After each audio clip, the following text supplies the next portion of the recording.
Selamat pagi, shalom, saudaraku yang berkati Tuhan Yesus Kristus.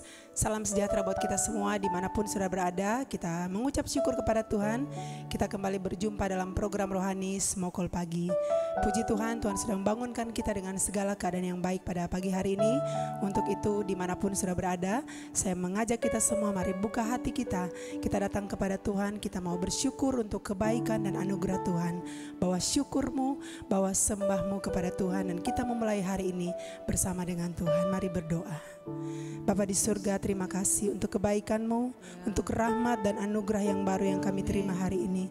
Kami menyadari Tuhan bahwa tangan kuat-Mu yang senantiasa menopang sehingga kami ada sampai pada hari ini.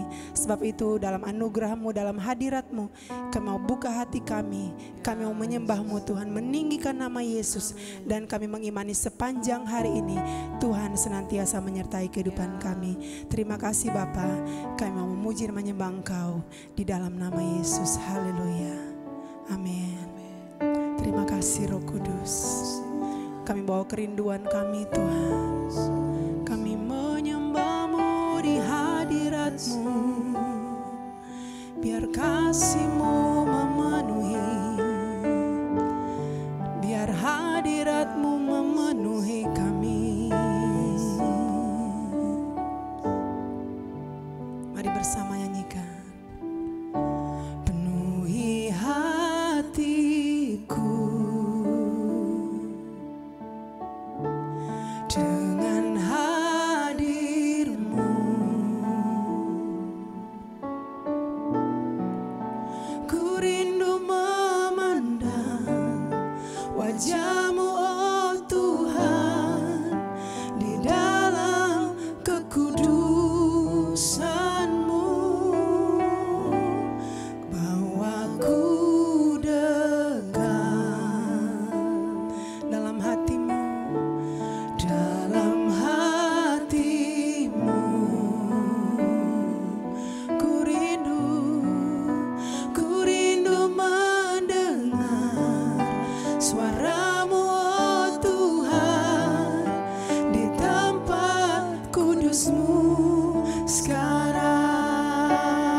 Diam di hadirat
bersyukur dan ku bersyukur menyembahmu penuhi dengan kasih-Mu. Diam di hadirat-Mu. Sekali lagi katakan, ku rasakan kasih-Mu dan indahnya kekudusan-Mu penuhi dengan kasih-Mu. Diam di hadirat-Mu Tuhan, diam di hadirat-Mu. Ku mengangkat tanganku, ku bersyukur Tuhan dan ku bersyukur menyembahmu penuhi dengan kasih-Mu. Diam di hadirat-Mu, diam di hadirat, diam di hadirat-Mu, diam di hadirat-Mu, diam di hadirat-Mu. Sebab hadirat-Mu terlebih indah dari apapun Tuhan, lebih dari segala yang ada di dunia ini Tuhan. Kau yang terindah bagi kami. Sungguh indah Kau Allahku, tak terukur kasih-Mu bagi kami. Dan ku yakin, terima kasih buat anugerah-Mu Tuhan bagi kami. Kekal selama, sungguh indah, sungguh indah Kau Allahku, tak terukur. Terima kasih Tuhan. Dan ku yakin setia-Mu kekal selamanya.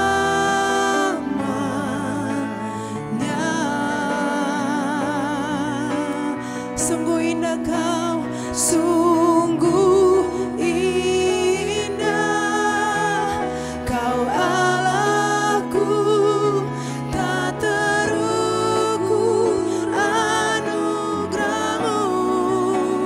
Dan ku yakin setia-Mu kekal selamanya.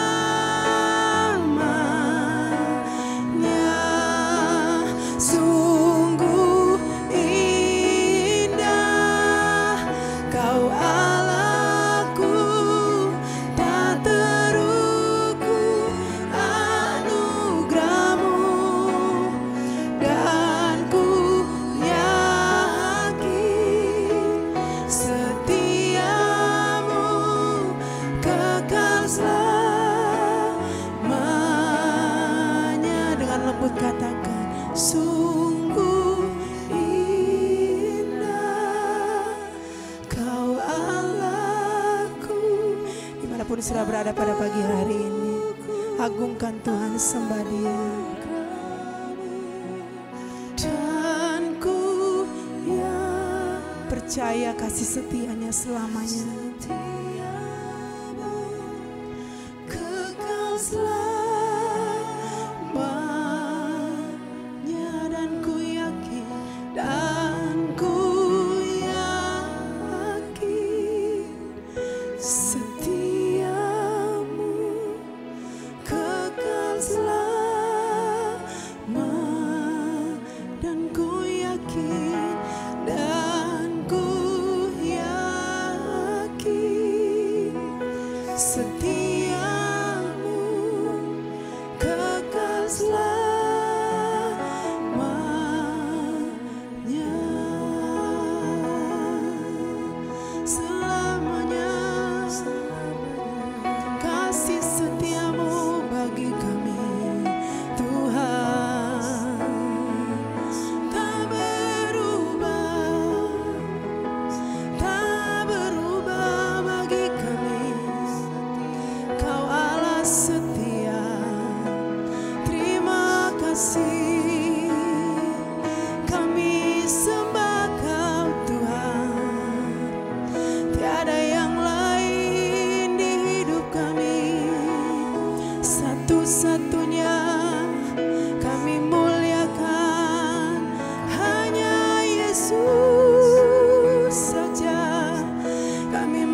berterima kasih buat rahmat-Mu, selalu baru setiap hari, selalu baru setiap pagi.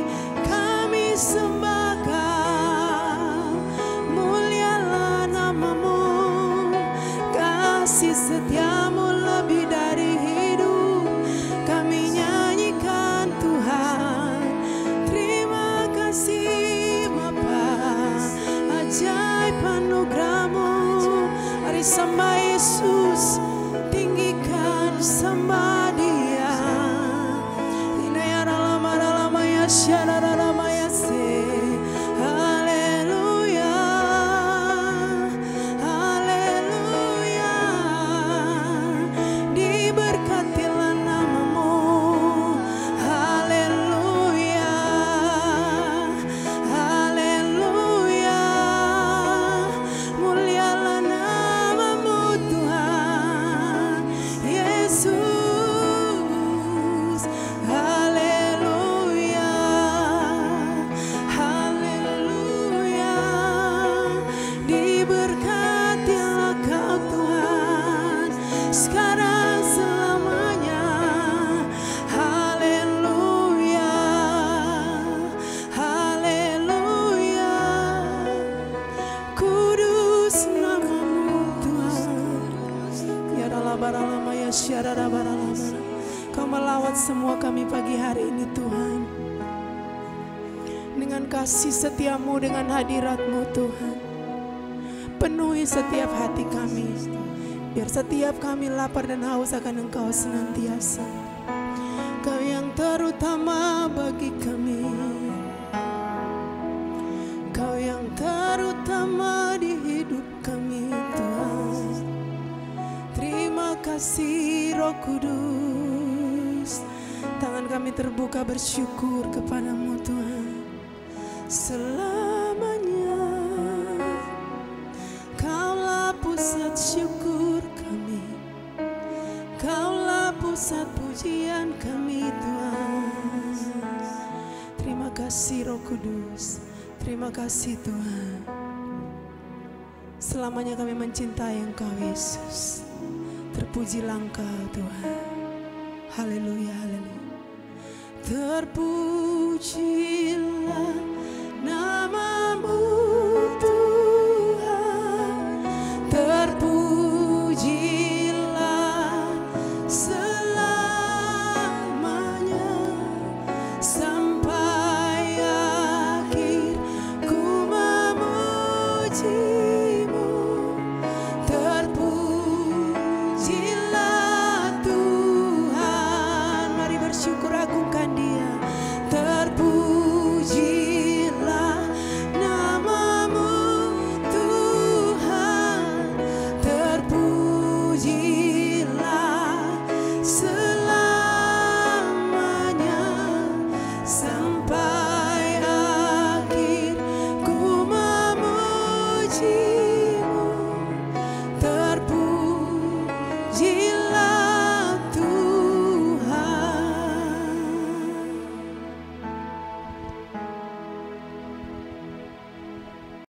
Puji Tuhan, kita sudah memuji dan menyembah Tuhan di hari yang baru ini. Kita percaya bahwa Tuhan sayang torang semua dan Tuhan menyediakan yang kita perlukan hari ini. Pagi hari ini kalau Bapak Ibu dihadapkan dengan banyak tantangan, ada beban-beban dalam kehidupan, mari percaya bahwa waktu Tuhan hadir buat kita, Dia yang menyembuhkan, memulihkan, dan Dia menyediakan yang kita perlukan. Kalau tadi sudah memuji Tuhan, mari kita akan merenungkan firman, kita berdoa. Bapa, terima kasih hari yang baru, Tuhan kami percaya anugerah dan rahmat-Mu selalu baru bagi kami. Engkau berfirman dan Engkau Tuhan bekerja dalam kuasa-Mu dan Engkau memberkati kami semua Tuhan dengan roti kehidupan yang dari surga. Kami bersyukur perjumpaan pagi hari ini dalam nama Tuhan Yesus kami berdoa. Amin. Kita akan merenungkan firman Tuhan dari kitab Kisah Para Rasul pasal yang pertama ayat 1 sampai ayatnya yang kelima. Karena sesudah Tuhan Yesus bangkit, Dia masih hidup 40 hari sebelum Dia kembali naik ke surga. Saya bacakan Kisah Rasul pasal 1 mulai ayat yang pertama. Hai Theophilus, dalam bukuku yang pertama aku menulis tentang segala sesuatu yang dikerjakan dan diajarkan Yesus sampai pada hari ia terangkat. Sebelum itu ia telah memberi perintahnya oleh Roh Kudus kepada rasul-rasul yang dipilihnya. Kepada mereka ia menunjukkan dirinya setelah penderitaannya selesai, dan dengan banyak tanda ia membuktikan bahwa ia hidup. Sebab selama 40 hari ia berulang-ulang menampakkan diri dan berbicara kepada mereka tentang kerajaan Allah. Pada suatu hari ketika ia makan bersama-sama dengan mereka, ia melarang mereka meninggalkan Yerusalem dan menyuruh mereka tinggal di situ, menantikan janji Bapa yang demikian katanya. Telah kamu dengar daripadaku bahwa Yohanes membaptis dengan air, tetapi tidak lama lagi kamu akan dibaptis dengan Roh Kudus. Bapak Ibu, kita lihat bahwa dari bacaan yang kita sudah baca bersama, kita lihat bahwa banyak orang cuma tahu tentang Yesus itu bangkit dari antara orang mati. Tapi mari biarlah hari ini kita lebih lagi diteguhkan bahwa dia Allah yang hidup. Kalau dia Allah yang hidup berarti dia berbicara, dia melarang, dia memberi perintah, dia mengajar. Jadi bagaimana kita memposisikan diri kita sebagai orang-orang yang bisa berjalan dalam hubungan yang pasti dengan Tuhan, mendengarkan Dia, dituntun, dibimbing oleh firman-Nya, dan masuk apa yang menjadi rencananya. Yang pertama kita lihat di ayat yang kedua dikatakan bahwa setelah penderitaannya selesai, dia menunjukkan dirinya bahwa dia hidup. Nah, jadi di ayat yang pertama dia katakan bahwa dia sudah menyatakan tentang apa yang Tuhan Yesus ajarkan, segala sesuatu yang dikerjakan dan diajarkan Tuhan Yesus. Kita renungkan bahwa dari keempat Injil ini, apakah kita sudah tahu apa yang Yesus kerjakan dan Yesus ajarkan? Dia menyembuhkan yang sakit, dia memberi makan bagi yang lapar, dia membangkitkan yang mati, dia berjalan di atas air, dia hadir buat orang-orang yang membutuhkan dia, dan dia mengajarkan bahwa kerajaan Allah itu adalah satu pemerintahan Allah. Kalau kita lihat bahwa di Injil Lukas sudah mengajarkan tentang apa yang Yesus kerjakan dan apa yang Yesus ajarkan. Nah, di Kisah Para Rasul ini adalah momen terakhir sesudah kenaikan Tuhan Yesus. Bagaimana murid-murid ini yang sudah bersama-sama dengan dia selama ini melanjutkan apa yang Tuhan Yesus tinggalkan. Nah, kita lihat bahwa di ayat yang keempat, Tuhan Yesus itu melarang mereka, terus melarang mereka meninggalkan Yerusalem, dan dikatakan bahwa Tuhan Yesus menyuruh mereka menantikan janji Bapa.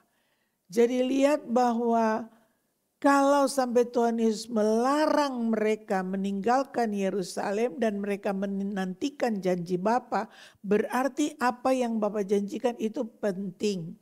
Garis bawahi bahwa itu penting, dan kalau itu penting berarti kita harus pastikan bahwa kita ada dalam rencananya. Hidup kita tidak keluar dari rencana Tuhan, tapi ada dalam rancangan Tuhan dan bisa menggenapi apa yang Tuhan minta dari kehidupan kita. Jadi sebelum murid-murid pergi meninggalkan Yerusalem, Tuhan bilang kamu harus tinggal menantikan janji Bapa. Nah, di sini yang saya mau bagikan buat Bapak Ibu jemaat sekalian, bahwa untuk kita masuk dan melihat rencana Tuhan terjadi, kita harus membuat satu keputusan untuk taat. Bayangkan bahwa waktu Tuhan Yesus naik ke surga ada lebih dari 500 orang, 500 pasang mata yang menyaksikan Tuhan Yesus naik ke surga. Tapi waktu Tuhan Yesus bilang mereka bahwa harus menunggu janji Bapa di Yerusalem, di loteng atas di Kisah Rasul pasal 2 dikatakan tinggal 120 orang. Berarti kan ada banyak yang terhalang, ada banyak yang tidak punya keputusan untuk sungguh-sungguh menantikan janji Bapa. Nah, Bapak Ibu, kita lihat di sini bahwa betapa pentingnya kita punya keputusan, kita punya kehendak bebas untuk memutuskan. Nah, jadi waktu 120 murid-murid ini taat dan setia menantikan janji Bapa, mereka harus ada di loteng atas menanti sampai terjadi pencurahan Roh Kudus. Jadi menanti apa yang Bapa janjikan. Jadi yang pertama, poin yang pertama adalah bahwa Tuhan itu hidup. Kalau dia hidup, dia mengajar, dia kerjakan, dia melarang, dia menuntun, dia membimbing, dia berbicara. Jadi pertanyaannya, kita yang percaya kepada Tuhan, apakah kita diajar oleh Tuhan? Apakah kita dibimbing oleh Tuhan? Apakah kita taat apa yang Tuhan sampaikan? Apakah kita mau terima kalau dilarang oleh Tuhan? Yang kedua, bahwa karena dia hidup, dia punya rencana dengan kehidupan kita. Sesudah kita menerima Roh Kudus, dia berkata bahwa kamu akan dibaptis dengan Roh Kudus. Jadi lihat bahwa bukan sekedar waktu kita percaya dan roh kita dimeteraikan dengan Roh Kudus, dibaptis artinya itu ditenggelamkan, dibenamkan. Jadi di dalam kita ada Roh Kudus, tapi seluruh kehidupan kita, keputusan kita, pemikiran kita, kata-kata kita, sikap dan tindakan kita, apakah sungguh-sungguh Roh Tuhan itu berdaulat atas kita? Apakah dia berkuasa ambil alih hidup kita?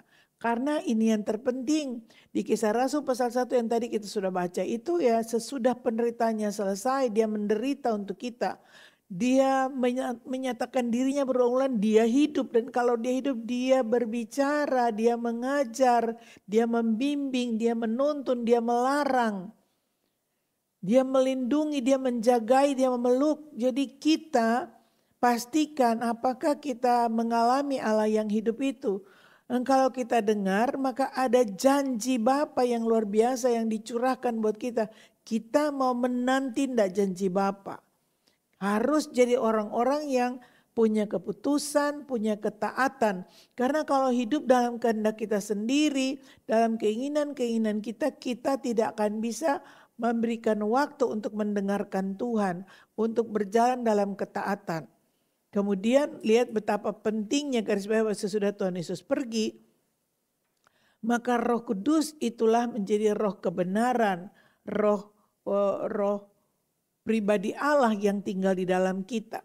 Jadi kalau kita rindu masuk dalam rencana Tuhan, dalam ketaatan, dalam keputusan-keputusan yang setuju dengan rencana Tuhan, kita harus dipenuhi dengan Roh Kudus, harus sungguh-sungguh dibaptis dengan Roh Kudus dan berjalan dalam terang firman Tuhan. Kiranya dari firman Tuhan menjadi berkat buat kita semua dan kita akan menikmati bahwa rancangan Tuhan adalah rancangan yang terbaik buat kita. Karena dia Bapa yang baik, dia Allah yang setia, maka rancangannya pasti rancangan kebaikan. Maka kesetiaannya menjadi jaminan kita bahwa dia tidak pernah tinggalkan kita. Mari kita berdoa. Terima kasih Bapa, biarlah kebenaran firman-Mu menjadi bagian dari setiap umat Tuhan yang terhubung di pagi hari ini. Kami menjadi orang-orang yang mengalami Tuhan yang hidup. Kami orang-orang yang rindu mendengarkan suara-Mu. Kami mau diajar. Kami mau Tuhan berjalan dalam rencana-Mu yang sempurna, bukan mengambil jalan-jalan kami dan rencana kami sendiri.